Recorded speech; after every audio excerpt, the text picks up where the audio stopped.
as the minions continue to stream in. There is lots of strong and talented rosters Febiven's in trouble, and he's down! who can be really strong contenders. Steelback continues to destroy Fnatic! So it's gonna be really hard. Perkz has come up massive this game, It gives confidence to the team to play on stage. and he's distorted his way and G2's way to a big victory! We are gonna get better and better for sure. Steelback got replaced by Reckless, Fox got relegated. I had my reasons to leave you all. Not a single tower has gone down for Origin in this game. We just got stumped. And Origin take the win over Unicorns of Love. We know how to control our emotions. That's easy to learn from the stumps. There's just nothing that Elements can do. Unicorns of Love come up big and take the win against Elements. And Gamers 2 take the game over Fnatic. They will be a really strong team.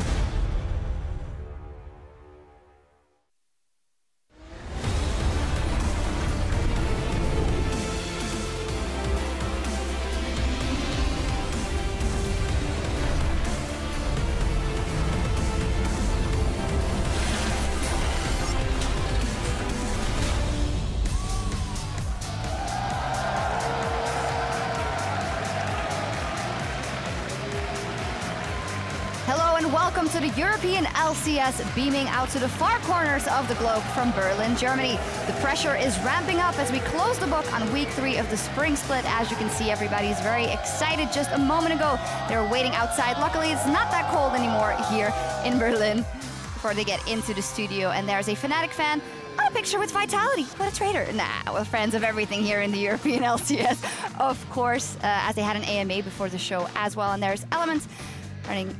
And Steve, we don't have to motivate it even more because it's all Steve all around. Hello, I'm Evie supporter anchoring the analyst desk, where I'm joined by James Stress O'Leary and the one, the only Martin Deficio Lunga. I'm glad there's only one. I don't think we could deal with a second, to be honest. I think we could use a second one. Or three or four. Yesterday, we saw some of the ties breaking up across the board, and at the end of the day, G2, the UOL, and H2K shared the top spot. So, my question for you guys, who is the most convincing of those #1 teams? I think, well, H2K. G2 in, yeah, okay. H2K overall, G2 in all games except one. So yeah, H2K is the right answer there, Fischio. You've taken it. But I think it's time to kind of shred our expectations coming into the split and finally, you know, say, hey, G2, they have been looking good. They deserve the top of the table, as the H2K. I feel like those are our 1-2. Yes. With a couple of other teams in the mix that are fighting for that spot. Oh yeah, I mean, Unicorns of Love is up there. I think still Vitality, despite losing yesterday, they had a very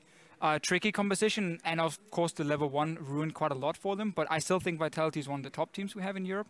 Fnatic, however, is no longer top 4. Well, their opponents today, Splice, are looking pretty good. Yesterday's matchup was all Senkok's all the time, and everything went right for Splice in that game. That's a second win, and the second one that's been off the back of Senkok's. This is massive plays coming out from him, so they have the potential here, but we need them to be bringing this out in more games now. I like the fact that we still see the players and Yamato Cannon, you know, go out and say, yes, we win games, but we still have so many things we need to work on. There are some issues in terms of overall strategy from this team.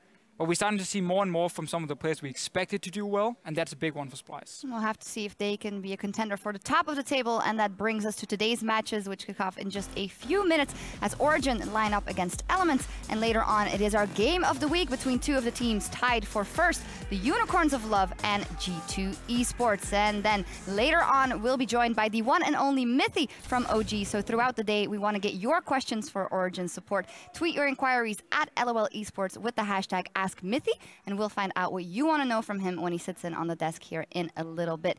And speaking of Mithy, it is time to dive into our first matchup between Origin and Elements. We've said it time and time again so far for Origin, the communication is right.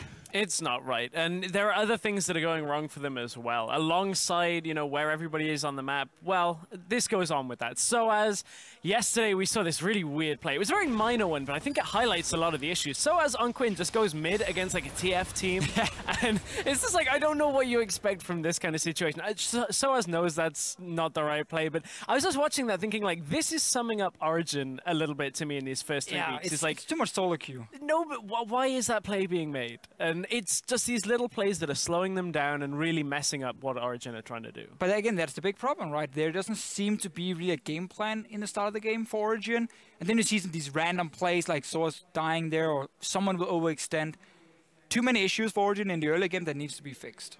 In the end, though, in the end game, Sven was fantastic, and they still have that. But as you mentioned, the players themselves are also realizing that it's not 100% good yet. We have a tweet here from Amazing yesterday who said, "I feel like I don't deserve the win. I played extremely bad mid-game awareness on my part. I didn't shot call anything." And when we look through the other members' timelines, for instance, Sven, for instance, Mithy, they had the same kind of sentiments, feeling that both the team and them personally aren't up to par yet. So that... connected with the fact that they did get a win and they realized, or they are critical of themselves, that could be a sign of a turning point. It is. I mean, that's the important thing, right? The team realized we have a lot of things to work on, but they still managed to win some games. So you start moving towards top 6 and playoffs. If you start suddenly saying, oh, we're just doing great, we're winning games, it doesn't matter, then you will get really, really, really surprised once you hit playoffs and all the teams are peaking more. So I like the fact they're still trying to adapt. We still see very late game focused team compositions from this team here.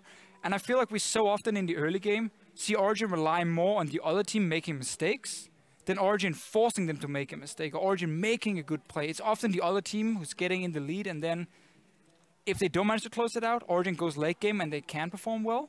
But against some of the teams who've shown they can play more aggressive, Origin have struggled. Well, let's take a look at their matchup then today. It is Up versus Elements. They had a very rough game versus the Unicorns of Love yesterday. There are some weaknesses there that OG could exploit. There are first one from yesterday's game is the lack of aggression that we saw out of Elements. They played the Janna Lulu, and we're just like, well, we can't do anything past 20 minutes. We can't push. That's one issue if Elements stick to that game plan. The other issue I feel for Elements is unfortunately their mid laner. Ica against Paravival, I think, is a heavy set matchup. Well, I would say that. I still think Paravival is the one that will come out ahead, but Ica, when you look at his stats, his laning phase has been pretty underwhelming. He's been behind in a lot of these matchups and is straight up just not performing as good as I guess we've kind of expected, but this is his first time really in the LCS. I do think Paravival is a difficult matchup for him. Yeah, I would say IK is one of their players we had almost the lowest expectations for when it comes to mid laners in Europe coming into the split. We didn't really know what to expect. He got, obviously he got replaced on G2 and so on by Perks.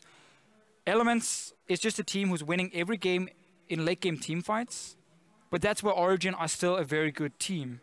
So unless Elements can change it up and be more aggressive in the early game, I don't think they can beat Origin. But then again, so much comes down to what we get to see for the game plan for both teams, because maybe Origin want to change things up well and can properly play early game. We have to see. We will see what both teams come up with, and they are set on stage, so we're going to kick it to the caster desk for a look at the lineups. And as we head inside the battle arena, Mr. Rawls tells us where he ranks his team in the European LCS. I would say right now we're in the middle of the pack. We're better than all the lower teams.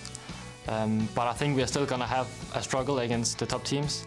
We can see that from scrims. Our objective control is not good enough to be able to beat the top teams, and that's something we need to fix. Objective control.